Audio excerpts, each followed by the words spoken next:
Hey guys, make sure to check out Flyaway Simulation. It's got loads of great stuff, including freeware downloads for FSX, the latest aviation news, forums, and a whole lot more. That's flyawaysimulation.com, or just search Flyaway Simulation.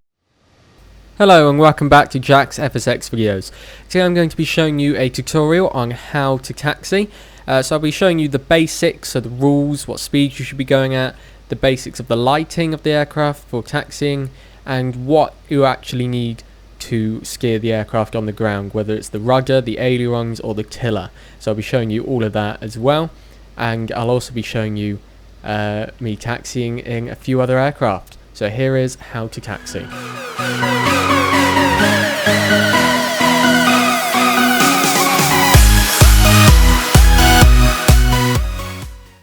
Okay, so starting with the basic rules and guidelines. Basically, you're meant to travel around about 15 to 20 knots while on the ground and while taxiing around the airport for a commercial aircraft. So pretty much the maximum is about 20 knots. Okay, so that's the official rules. But similar to the rule of staying below 250 knots below 10,000 feet, pilots do not follow it, pretty much on the whole. I've been on many flights in my life, and never have I seen pilots follow this rule on the ground or the below 10,000 feet rule. So if you want to play it realistically, I would go above 20 knots. But for this tutorial, I'm going to stick to the official rules. And you can also verify what I just said with pilots not sticking to the rules by visiting flightradar24.com. And you can watch some flights there and see that they do break both of those rules on pretty much almost every flight. I'd say about 8 or 9 out of 10. So that's just the basic rules. Okay, so obviously the other thing you need for basics is your lighting. So you can turn on your taxi lights there, just as I've done, because obviously that's the main one. Don't turn on your landing lights yet. You only turn those on once you've got clearance for takeoff, once you're out the runway. Logo lights, they're off if it's during the day, on during the night for taxiing. Strobe lights are always off while you're taxiing. Wing lights are also off during the day. You do need your anti-collision lights, and you also do need your navigation lights. Fortunately, there isn't a switch though for this on this aircraft. So that's all you need for lighting. So this is obviously what it looks like on the outside of the aircraft. You've got your red and green navigation lights, and obviously your taxi lights at the front of the aircraft, and your anti-collision lights on the top and bottom. And then for a couple more advanced things to do, you also can turn on your fasten seatbelt sign just by flicking that. No smoking should already be on, and also setting your flaps to what they need to be at, either 5 or 10 degrees for a Boeing 737-800, but obviously that depends on things. So you can set those up as well. After you've got a pushback from the gate and have turned the engines on, you set your flaps up to what they need to be at. Okay, so now that you've learned all the basics, the rules and the lighting of setting up the aircraft for taxi, I'm now going to tell you about the tiller, rudder and ailerons. So you already probably know how to fly in the air. You just turn your joystick or yoke left or right. But when you're on the ground and taxiing, you can't use all three. You only use one. So here's which one you need to use and what all three of them do. Okay, so the first thing I'm going to show you is the rudder. This is probably a term that you've already heard of for FSX because you probably do use it if you've got the controls set up correctly. And it can be used in the air as well as on the ground. So there it is, just going left to right using, you can set it up on the keyboard, but I'm just using my hardware to do it. But this isn't actually what you use on the ground to taxi. You actually use what's called the tiller, which I'll show you more towards the end. But a rudder is actually used only on the ground while going down the runway. Basically, when the aircraft's got such a high speed, if you try to use the ailerons to turn the aircraft, it'll just tip it to the left or right. So that's why they use the rudder. So there's the rudder pedals just inside the cockpit here. They're on both sides, and they're just pedals like that, although there is obviously, as you can see, a glitch at the back. And they're on both sides here as well on the co-pilot, and you can use them at different amounts depending on what you want them at. So a lot of add-on, really realistic add-on aircraft will have the gear, the center gear set up so that it doesn't turn very much, because that's how it is in real life. Unfortunately, the default Boeing 737 and other aircraft, as you can see here, there's a lot of turning in that gear, which isn't accurate because the rudder is only used for when going down the runway at high speed, so it is not meant to turn very much. And the next thing I'm going to show you is the ailerons. This is probably what you use the most because this is what you use to fly with, obviously when autopilot isn't on. It's just basically when you turn the yoke or the joystick or your mouse, your keyboard, whatever you use to fly an aircraft on FSX, you can just see what's happening there. The ailerons will go up or down, as well as the spoilers on top. They also help turn the aircraft, but these are only meant to be used while in the air. So you can just see the other side of the aircraft here. It's the same thing, and you'll see them both in a second. So these are only meant to be used in the air because the reason that the ailerons go up and down and the spoilers go up and down is for air to hit that and force the aircraft to turn. That's basically how it works. So they only get used in the air. They can be used in the ground because the gear does turn. I'm not sure if it does in real life, but only air really, or if you're in a much smaller aircraft, a light aircraft. But usually rudders are used in lighter aircraft that don't have tillers. So you can just see there inside the cockpit the yoke moving left to right, obviously as it does when you play the game most of the time. So that's just the ailerons, simple as that.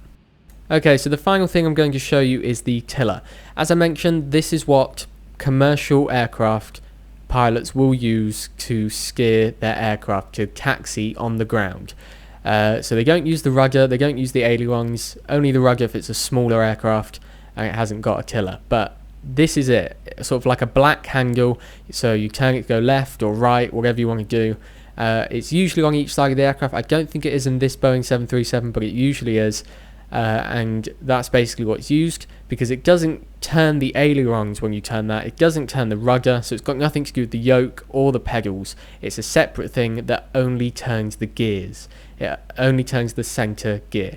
So that's what pilots use to steer on the ground. But like I said, it doesn't unfortunately work on FSX, so you have to use the rudder really, unless you download an add-on.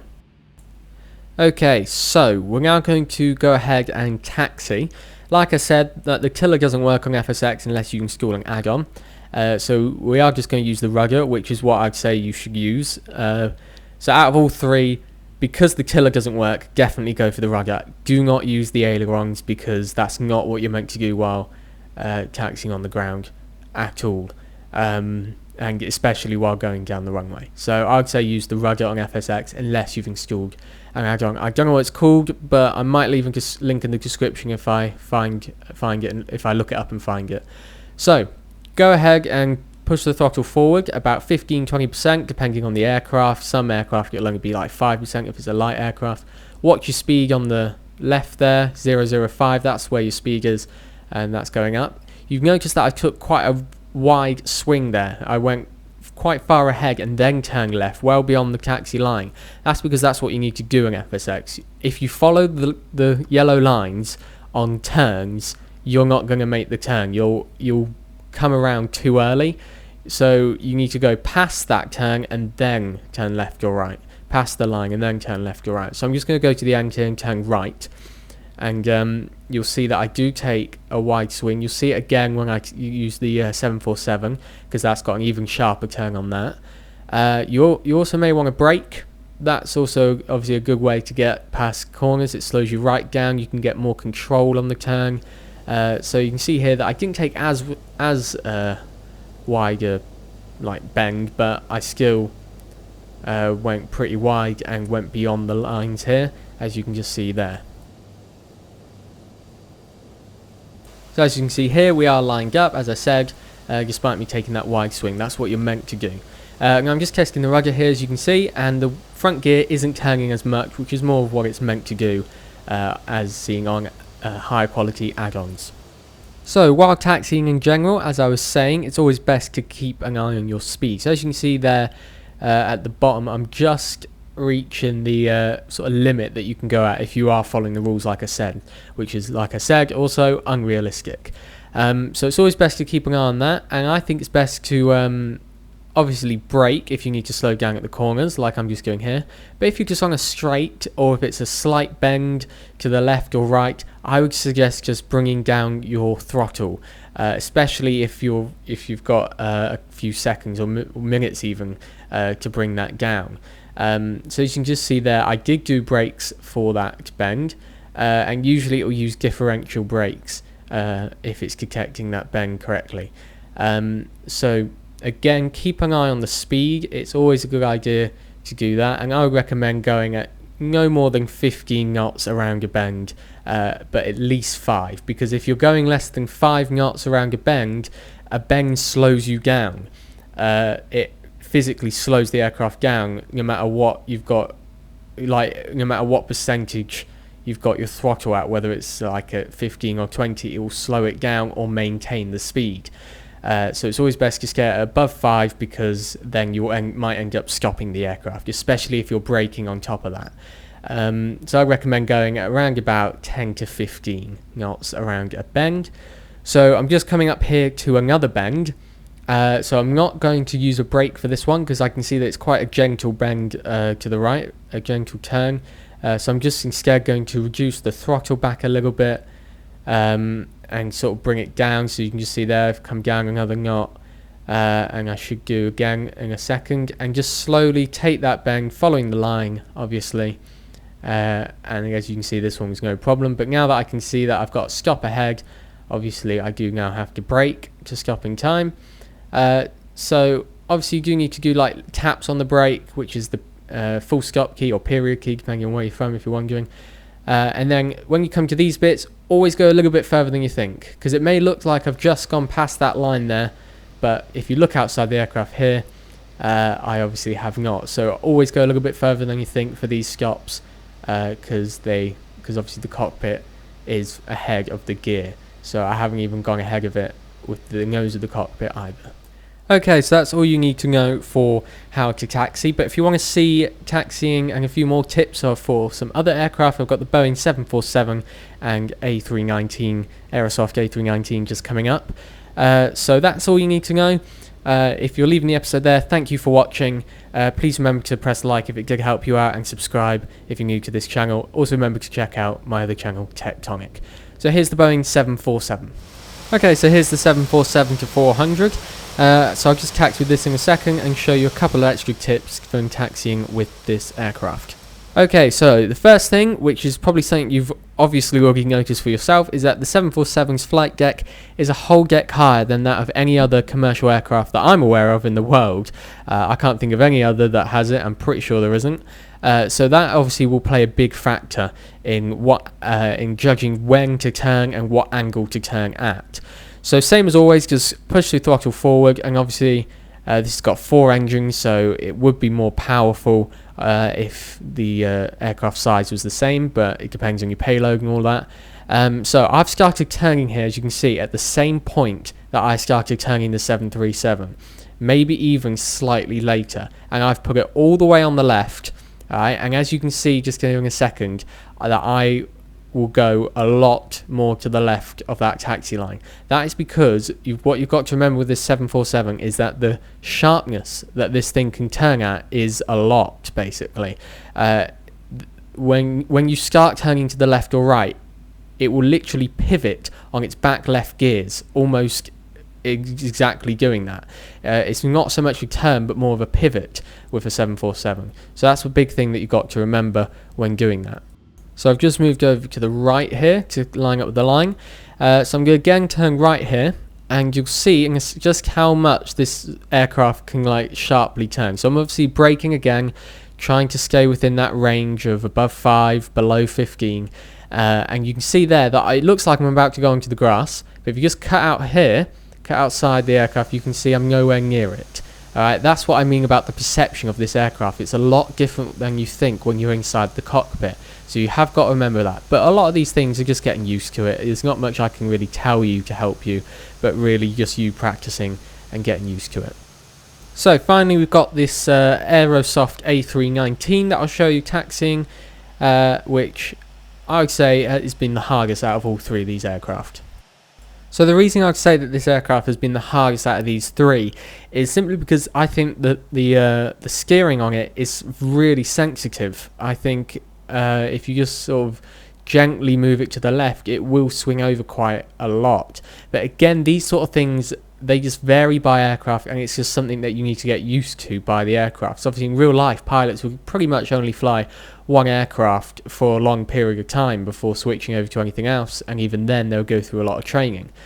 So that's the reason why I just think this is harder. Plus you can't really see what speed you're going at in this particular aircraft because it only starts at 40. So you can just see there I was braking and I'm trying to take a good swing, and I did go a little bit too far over.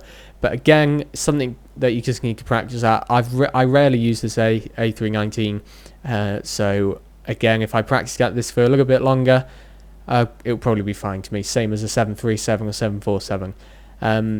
So that's basically that there. The turn, again, when you're just going up here, watch your speed on these sort of things, because it's easy to exceed the 20 knots when you can see you've got a straight.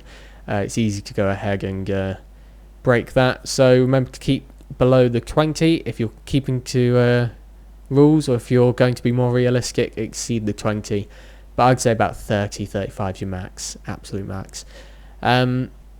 So there's the turn there, and that's pretty much all there is now for this episode. But just before I finish, I can just see here that I'm just testing the rudder again, and you see that the gears turns a lot less than the 737, which is how it should be, because this is more realistic aircraft anyway. So that's just testing it there, and that's how it should be basically. So that's it for the A319. Okay, so that's it for the end of this episode. I know it's been quite a long episode, but I wanted to try and make it as detailed as possible for you guys to get a good tutorial in there. So that's it. So you've seen the Boeing 737, Boeing 747 and the Aerosoft A319. So I hope this has been obviously useful to you. Please remember to leave a like if you did find it useful, if any part of it was useful to you and was helpful. And remember to subscribe if you're new to this channel, because I've got loads more videos coming out soon. Also remember to subscribe to my new multi-gaming channel Tectonic. Link is in the top right corner of your screen right now. And hopefully you guys will enjoy that channel as well. So that's it for this episode. Please take a look at my website. Thank you for watching.